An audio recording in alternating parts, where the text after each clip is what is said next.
none ni ku murongo wa 5. umugisha wo kuba abana b'Imana. Agezeyo Efeso igice cya mbere murongo wa 5. Usome, aravuze ngo kuko yagambiriye kera kubw'urukundo rwayo ko iduhindura abana bayo tubiheshejwe na Yesu Kristo kubw'ineza y'ubushake bwayo. Imana ishimwe cyane. Amen. Turareba ibintu bigera nko muri 4 cyangwa 3. Icya mbere tugiye kureba kuvuka ubwa kabiri. Ubutumwa bwiza uko bwanditswe na Yohana igice cya mbere umurongo wa 12 haravuga ngo icyakora bamwemeye bose bakizera izina rye yabahaye ubwo bushobozi bwo kuba abana b'Imana. Tuvuka muri uwo muryango. Igishushanyo cy'umuryango Imana yaturemeye kubamo inaha ni igishushanyo cy'ubuzima tuzabamo iteka. Amen. Rero turi abana b'Imana kuko twabyawe n'ijambo ry'Imana. Umuntu rero iyo amaze kubyarwa n'ijambo ahita yinjira mu muryango w'Imana akitwa umwana w'Imana. Niyo mpamvu Yohana yanditse ayo magambo aravuga icyakora kwemera no kwizera. Umuntu rero aremera, buryo bwa mbere uremera, ubwa kabiri, intambwe ya kabiri urizera, intambwe ya gatatu ni ugufata ubuzima bwawe ukiringira Imana. Bivuze ngo kwiringira Imana ni umuntu warenze ikigero cyo kwizera akagera ku rwego yiringira Imana. Ni ugufata ubuzima bwawe ukagira ahandi ubushyira uhafitiye icyizere ko ntacyo bubaye. Amen. Ibyo bita gufata ubuzima bwawe. Iyo ubushyize ahandi hatari muri Yesu rero buba buri muri high risk, kuko isaha n'isaha burameneka. Amen. Twarabirebye ntabwo twabivugaho cyane kugira ngo twihute twubahirize igihe. Rero uko umuntu yizera Imana, Pawulo yabyandikiye Abefeso ibice 2 umurongo wa 8 kugeza ku 6, ibice 2 umurongo wa 6 kugeza ku 10. Aravuga ngo nuko ituzurana nawe, itwicaranya nawe mu ijuru mu buryo bw'umwuka turi muri Yesu Kristo, kugira ngo mu bihe bizaza izerekana ubutunzi bw'ubuntu bwayo buhebuje byose itugirira neza ku bwa Yesu. N'ibindi byose muzagenda musoma. Niyo mpamvu ngenda nshyiraho reference kugira ngo nimwicara mutuje muzakomeze mu bisome. Rero uko twizera Imana, twizera ko mu bihe bizaza tuzabona umuryango.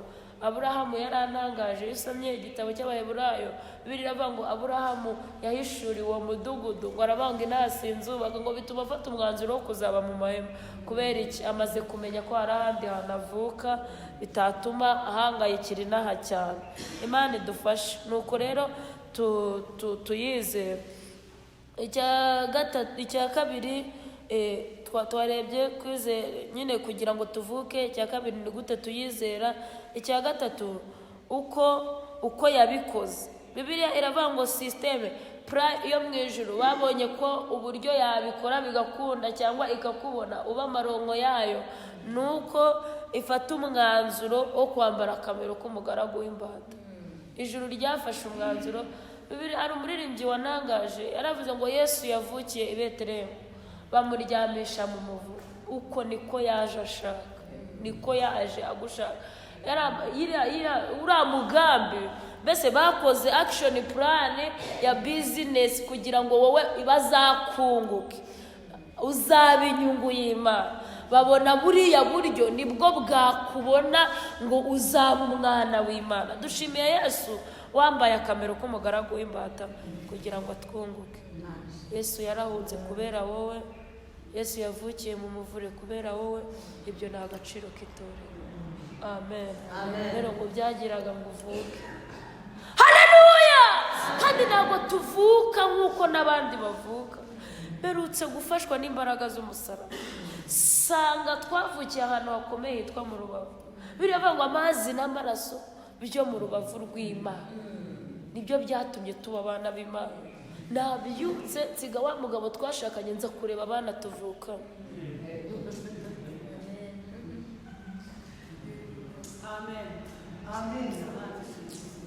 turi abana b'Imana. Hano rero nta mfubyi zihaba. Niba ukiri imfubyi nturagera ku musaraba, pole sana. Nta ncike zihaba, nta nkumva zihaba, mbese ibintu byose hano ku musaraba byarabonetse. Turi abana b'Imana, tuvuka mu muryango w'Imana. Ntukarye wenyine, ntukambare wenyine, barumuna bawe barahari, bakuru bawe barahari.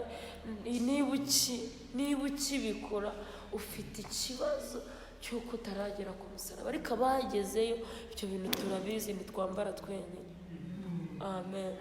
Ko turavuka bane bamugisha. Aleluya. Amen. Uko yabikoze rero kwambara kamero, twahita tuvuga imibabaro ya Yesu yabikoze. Biriya kwambara kamero k'umugaragu w'imbata ngo yabikoreye kugira ngo ube umwana w'Imana, uvuke mu muryango, winjire mu rugo. Winjire mu rugo. Dawidi we yarabivuze, kuko twatewe mu rugo tuzashishira mu bikari by'Imana. Kandi ntago dutewe ku irembo, dutewe mu bikari. Ibintu by'amafumbire yose atugeraho neza. Haleluya. Izuba n'imvura bitugeraho neza. Uturyo bogeshe, utuzi ubwo bogesheje udusani twose tutugeraho neza ku mpamvu zaho dutewe. Rero humura, utwo n'utuzi two mu gikari. Haleluya. Utuzi two mu gikari, niyo mpamvu ufite amahoro no mu makuba, n'utuzi two mu gikari. Amen. Rero agafumbire keza, utwo tugeragezo ukuntu tugenda tubisikana n'udusubizo, n'udufumbire two mu gikari. Igiti cyo ku irembo ntikibibona byose, sibyo mama? Ntikibibona. Rero kwemera no kwizera bikuvukisha mu muryango w'Imana. Iyo uzamura kwizera ukemera Imana cyane, ugenda uba umutoni ku Mana, ugatona kurusha abandi. Namwe murabizi, muri ababyeyi. Umwana ukunda kumvira papa we na mama we, akibwiriza guhanagura udukweto, papa yataha agahita amukuramo inkweto, agira ukuntu atona ku Mana. Iyi Mana kugira ngo uyitoneho cyane ni uburyo yizera. Ugenda urusha abandi kumenyana nayo bitewe n'ukuntu uzamura urugero rwo kuyizera.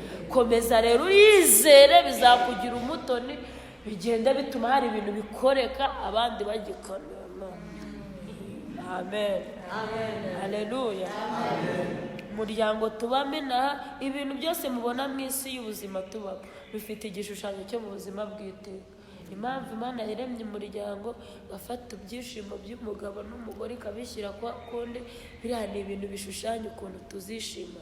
Iyo umubyeyi abonye umwana atangira kumuha urukundo, niko Imana yaduhaye urukundo muri Yesu. Ibyo bintu bifite ikintu bivuze mu bwana, muzabimenya mugeze, bitume mukora cyane. Rero muzajye guhabwa urukundo rw'iyababya. Haleluya. Rw'iyababya rwarunduha umwana, urwo mu ijuru bazaguke yabagufitiye, ndazigukumbuje. Amen. Rero hari inyungu zo kuba abana b'Imana. Ndavuga izishoboka. Inyungu ya mbere, ndavuga nk'esheshatu twihuza. Inyungu ya mbere, bikongera ibyiringiro. Buriya hari umukobwa tujya dusengana w'Irwamagana, yambwiye akantu karamfasha. Yakoraga akazi gahagaze, aravuga ati rero ubwo nyambuye inshingano Uwiteka. Twari turimo dusenga, hari abantu basenga neza. Ubwo nyambuye inshingano Uwiteka, n'ubizare n'undi muntu bishima hano. Aravuga ati ubwo uzajya umenya twa tuntu tw'utuvuta, Imana yo kwambuye inshingano irazifata ikazikemura. Rero niba ubizi neza kuri umwana w'Imana, ukabona akazi karahagaze, ujye umenya ko izo nshingano izisubije. Haleluya. Ibyo bikongerera ibyiringiro, bituma utigira nabi. Amen. Rero ni Pawulo wabyandikiye Abaroma 8:16, bitwongerera ibyiringiro. Iyo ni inyungu ya mbere yo kuba umwana w'Imana. Ugenda wumva ari ugufite mu nshingano, kajya wibebeza. Buri imfubya nizo zimama zikanipapa, ariko abantu bafite basi papa akura ajya kuva no mu rugo, arangije na kaminuza. Papa none se ko hari ibintu bidahari, arafite papa. Amen. papa aracyamufite muki mushinga. Nawe rero Yesu ntiyagucukije, komeza ugire ibyiringiro, aracyagufite mu nshingano. Imana ibahe umugisha. Iyo ni inyungu ya mbere. Niba ushaka ko hari umuntu ukugira mu nshingano, bya bindi mushyira abantu imanza ngo urumva ngo nararwaye ngo nimwaza kundeba, niba ushaka umuntu uguha keya mu mwana w'Imana neza, azajya gusura Yesu. We nta nubwo abibwirwa, ahita aza kuko agufite mu nshingano. Amen. Umumaro wa kabiri turi kwiga, umumaro wa kabiri, biratwihanganisha mu makuba. Abaheburayo ibice 12 umurongo wa 7 haravuga ngo nimwihanganira ibihano. Mbese umuntu w'umwana w'Imana niyagize ibibazo byo mu isi, aravuga tubw'Imana yariyo tumerane neza. Mbibutse ko hari ibintu bitajya bikurwaho nuko wasenze. Ibintu byose usengeye bikanga. Hari amasengesho twakoze yitwa Matayo muri COVID yo kutarasa. Ayo masengesho nayo ukayakora bikanga, ukiyiriza ubusa bikanga. Ujye umenya ko ijuru ryafashe ibihano, riri gushaka ibintu by'ubuhamya n'icyubahiro, ryaje gushaka ubuhamya muri urwo rugo, hamwe urinda ubuhamya rero. Haleluya. Ukwiriye kwicara ukarinda ubuhamya kubera ko uri umwana w'iki w'Imana. Amen. Icya gatatu haravuga ngo biguha umwifato ukwiriye. Abafilipi ibice 2 umurongo wa 15 haravuga ngo kugira ngo mutabaho umugayo cyangwa uburyarya, muba abana b'Imana batagira inenge hagati y'ab'iki gihe kigorana. Dukwiriye kugerageza gushakira. Ngewe navutse papa yazanye abagore benshi, mvuka mu bintu by'amashyari, mwubwo ntabyo muzi. Nari umukobwa wa 7 mu rugo kwa mama afite abahungu benshi. Ngiye kwiga, umuntu mukeba wa mama ahita avuga ikijambo, aravuga ati sindaya agiye kurerera mu mashuri ndita mu gutwi. Numva ko banteze iminsi ko nzazanira mama kuko papa yari atagihari. Niga kutazana inda mu rugo. Ukwiriye kwitwara uburyo uzajya yumva kukugira nta pfunwe afite. Haleluya. Ibyo bintu byaramfashije. Niga segonderi ndi mu bantu bazanye amanota ya mbere muri iki gihugu, kugira ngo ntazazana ikinyetano nk'uko mukeba wa mama yabimubwiye. Ibyo bintu bituma ngira amanota menshi. Ndi gusenya ndabyibuka ibintu bya buruse nabyo nari nzi mu cyaro, nabyo tuba tuzi cyane, ndetse abana bafungutse ku maso i Kigali. Najyaga nsenga avuga ati nta anko, nta tonto, nta tantine ngashaka. Niga gashaka amanota azanezeza data wo mu ijuru. Navuga ati aka diplome nujya kunsabira akazi n'abantu, bwira Uwiteka nikazabe kataguteye ipfunwe kugatanga upresenta umukobwa wawe. Niga ibyo bintu bishaka. Dukwiriye kubaho ubuzima twubaha Imana ku buryo bitazatera ipfunwe Uwiteka kwitwa data. Amen. Imana ibahe umugisha. Ibyo bintu byarafashije bituma ntambuka neza, ari butare nta myotsi mfiteyo, meze neza. Ibintu by'ubuhamya narabirinze cyane kuko hari n'ibintu byaje bituma bishaka ko ntabugira. Buriya ku maporomosiyo yacu hajemo ibintu by'umwuka, abarimu bakumva ngo bashaka ngo ukuntu ngo bagutsindisha ngo kugira mugire ukuntu muhura. Ibyo bintu rero ndamwishyura, nanamusuzuguye. Navuze ijambo rikomeye umwuka yamfashije kuvuga icyo gihe cyanjye. Nanjye ku gakorosi iyo ngize ibintu ngeramo ndamubwira ati nawe urabizi ko hari intambara twarwananye. Amen. Bwira prolectora watuyoboraga isomo, ndamubwira ati njyewe wanyibeshyeho cyane. Nari narabikabije nkunda no gutega igitambaro mu ishuri cyane, mbikabya narabigize fight. Ibintu byose narabikabije. Ndamubwira ati rega n'ukuntu niyemeye cyane sinzi ahantu nari nabikuye. Hari ukuntu umenya kuri umwana w'Imana ukagira n'ama confidence na. Ndamubwira ati aterega twebwe ntabwo twaje hano muri kaminuza kwiga gusa, nubwo twahava tudasoje dutekereza ko misiyo yaba yaratuzanye twaba twarayikoze neza. Haleluya! Ibyo rero utaramenya aho uvuka ntabwo ushobora, biragusaba kubanza ukamenya aho uvuka, kavukire rata. Amen. Icyakane biguha ihumure, kumva ko uri umwana mu rugo aho ngaho wavuka, ushingiye ku gukomera kwa so, ushingiye ku gukomera kwa famiye n'igisekuru, biguha ihumure. Amen. Icya gatanu, biragukomeza ukajya wumva urakomeye kandi utarakomera, ukajya wumva hari ukuntu wumva ukomeye, waba uri kwiga ukajya wumva utuzi turaho bugufi, mbese biragukomeza. Kumva kuvuka muri urwo rugo bituma hari ukuntu ukomera, ntagira umuntu ukubwira ngo urapfuye we ugahita uvuga ngo ndapfuye woye, uramubwira ati nicwa n'ikize nshingiye ku baje pe baturinda. Haleluya! Amen. Imana ishimwe. Icyanyuma rero, inyota y'ibyaha irashira. Ni Yohana wabyanditse mu bice 4:14. Yesu ahura n'umusamariya amuhaye ku kibindi atunze, aravuga ati twajyaga tujya ku iriba rya Yakobo, twavayo tukongera tukagira ibibazo by'inyota, ariko kukunywaho byonyine biduhindura abana inyota igashira. Kurunguruka hanze bezwe zose z'ibibazo tugira uzikemurira mu rugo, ibintu byadutera kurunguruka hanze tukabisiga kubera ko bezwe mu rugo muzikemura. Inyota rero irashira. Kumva kuri umwana w'Imana bituma inyota irangira. Kajya uvuga ati ese mu bapfumu ndajya gushaka y'iki k'ibyo nakabaye nshaka yo mu rugo babikemura. Ese agasore kama telefone reka tubishyire mu buzima busanzwe, ariko mwebwe nk'abantu bakuru mufite ibindi bintu satani yabashukisha bitari telefone.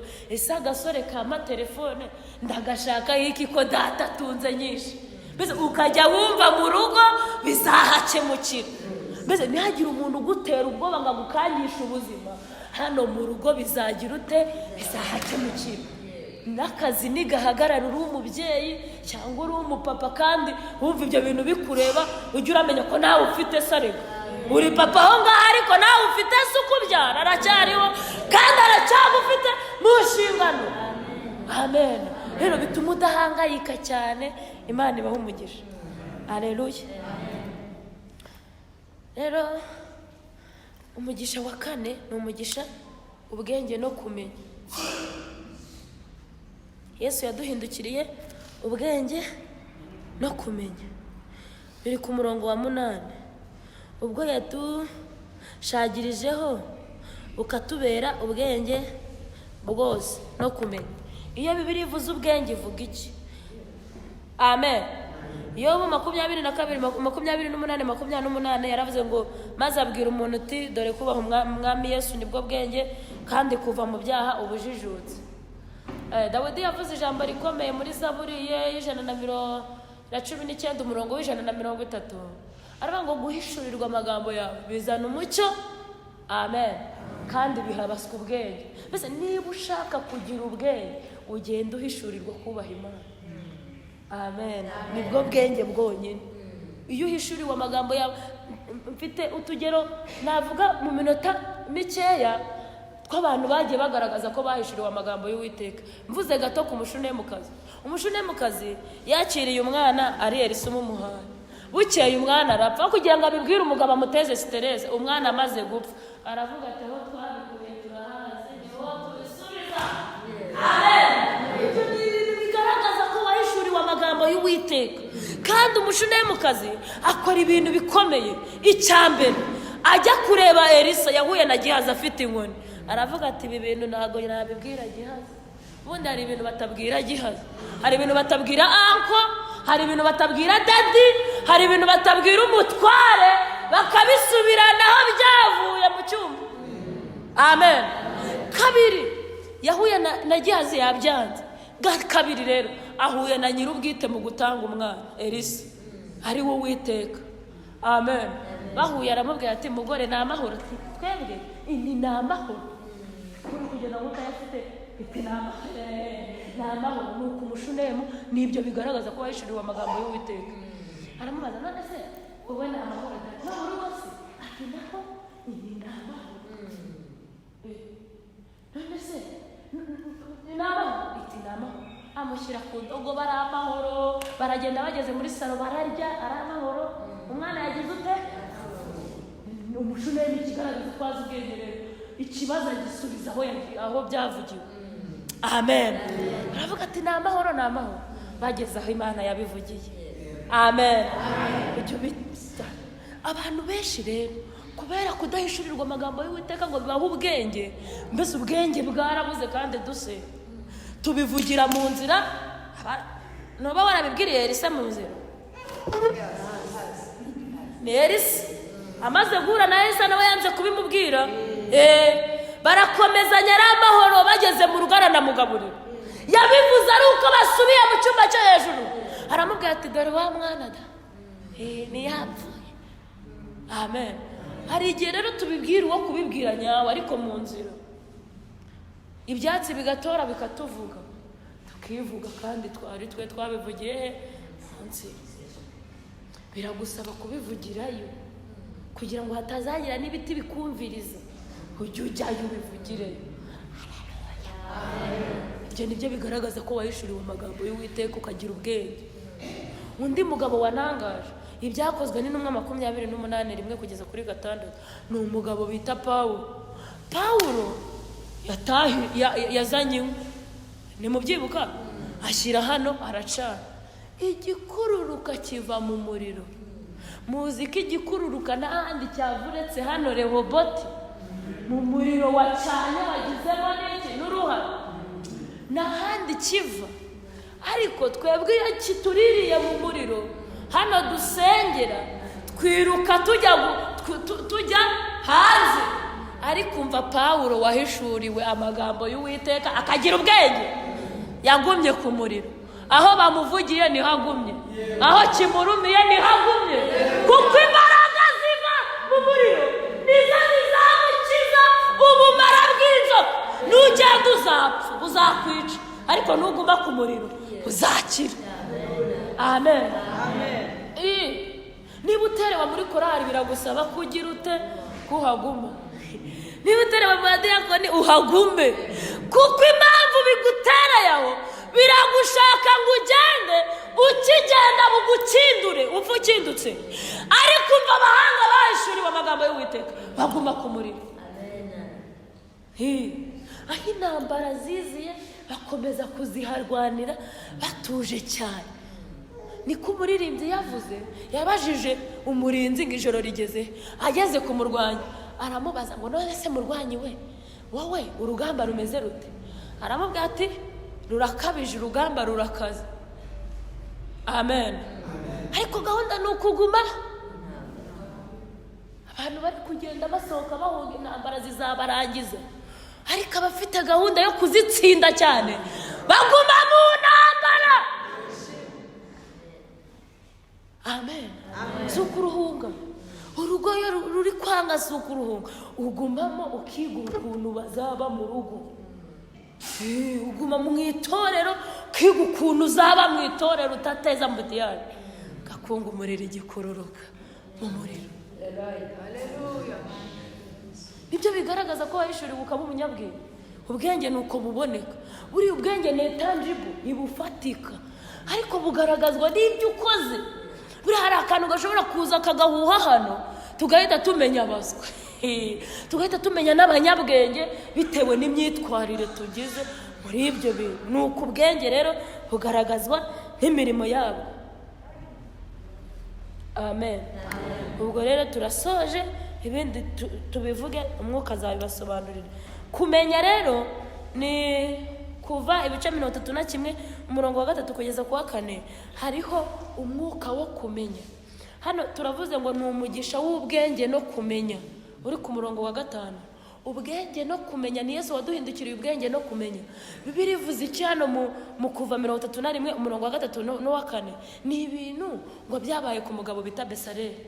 Besareli Mose yarazamutse ajya ku musozi, ahishurirwa ishusho y'ubuturo bwera ari Sinayi ku musozi. noneho ngo Imana ifata Bezaleli imuzuza umwuka wo kumenya ibyo bintu Mose yahishuriwe. Amen. Rero iyo wakiriye umugisha hari ibintu umenya, hari ibintu bazi iminsi nirwanyamo, ibintu abantu bahishurirwa nk'umuntu Imana ikamuha. Buriya ntabwo Imana itanga impano yo guhishurirwa ngo umuntu ajya abona ntiwaba hari amapusi. Iyo misiyo ntabwo Imana iba yidutumye, nta mapusi Imana yadutumye kuko nta gakiza ibyo bintu bizana.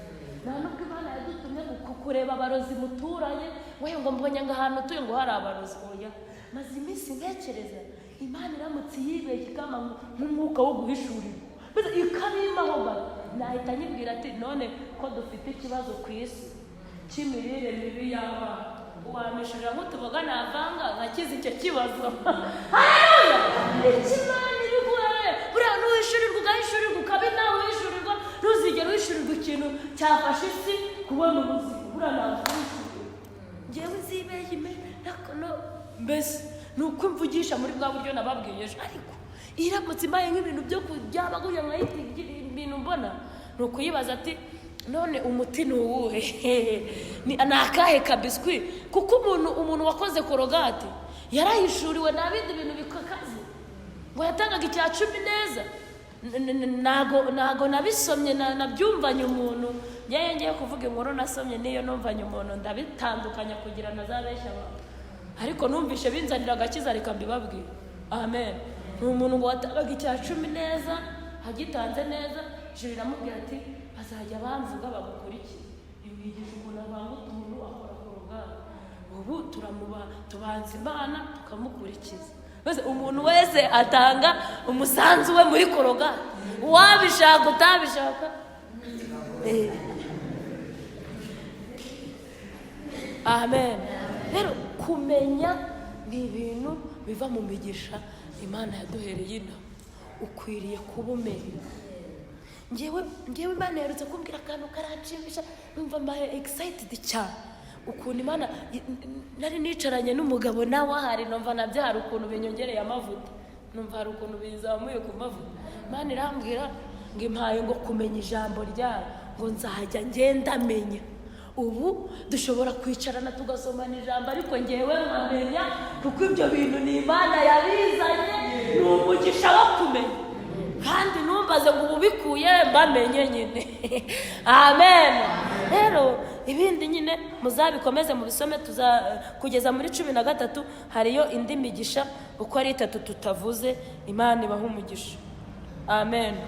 Ariko kugira ngo nsoze hano kuri uyu mugisha sibyo wo kumenya, nari ngiye kubabwira ibintu Imana yaduhaye kumenya, kuko hari igihe wagira ngo ni ukumenya ngo ibintu by'amandazi. Ariko hari ibintu Imana yaduhaye kumenya. Ibintu bikomeye Imana yaduhaye kumenya ni iby'ubwiru bw'ubwami bw'Imana. Kumenya iby'ubwiru bw'ubwami bw'Imana bivuze ngo duhindutse abiru. Haleluya! Ubundi hambere aha muri iki gihugu hakiba abami atari ibintu by'abaperezida, ubu haba abajyanama ba perezida. Ariko hakiba abami habaga abiru.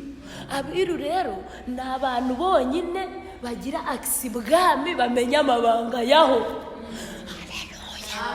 Ibintu tumenya by'ubwiru rero icyambere. Amen. Hita nsozereza hano. Icyambere twunguka kumenya Imana. Mbese ugenda wunguka kumenya Imana. Impamvu mwaje muri nibature mwaje kunguka kumenya Imana.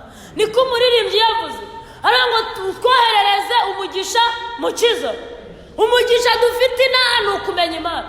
Haravuga ngo tubashe kukumenya Imana. Mbese niwe mugisha wonyine utagajuka, utabora, utangirika no kumenya Imana.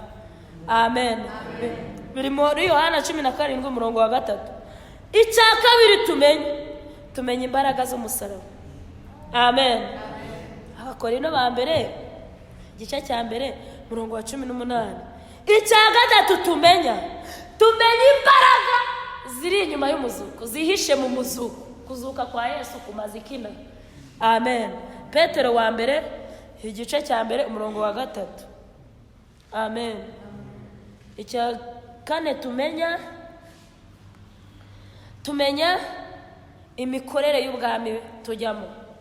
Nubwo tubina ariko hari ukuntu tuzi imikorere y'ubwami tujya. Ibyo ni ibintu tumenya tukajya tubibwirana. Bati iri iwacu ukuntu bakora. Tumenya rero imikorere y'ubwami bw'Imana. Matayo 5:19. Icyaka 5 tumenya yuko ukuvuga kw'Imana. Ni twenyine tuzi uko Imana ivuga. Amen. Imana rero ibaho umugisha kuvuga kw'Imana. Ibyakozwe n'intumwa 22:10. Abaroma ibice 3 umurongo wa 2. Abayuda abarusha muri byose. Irya mbere nuko babitswe ibintu byavuzwe n'Imana.